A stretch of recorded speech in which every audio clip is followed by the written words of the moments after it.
This Tuesday, the ITER project reached another milestone.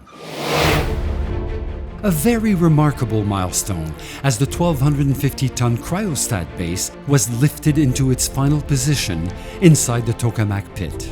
The tension was tangible inside the assembly hall, while last inspections were performed and last instructions given.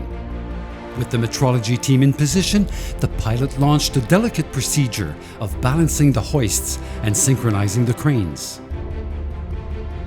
while all eyes were on the digital gauges indicating the loads. 300 tons, and the stainless steel giant was in the air.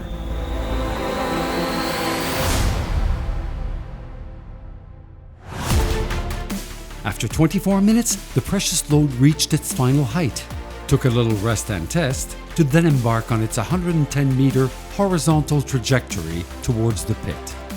This operation surely wasn't for the faint-hearted, as the base had to be lifted above the sub-assembly tools with very tight tolerances in all three directions.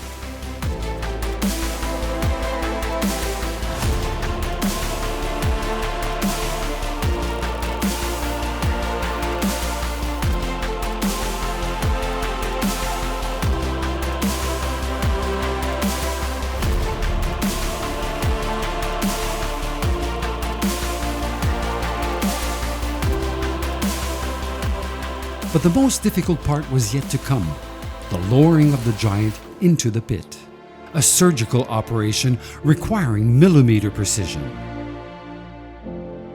24 hours later, the base arrived at its final destination, still suspended, but not for much longer.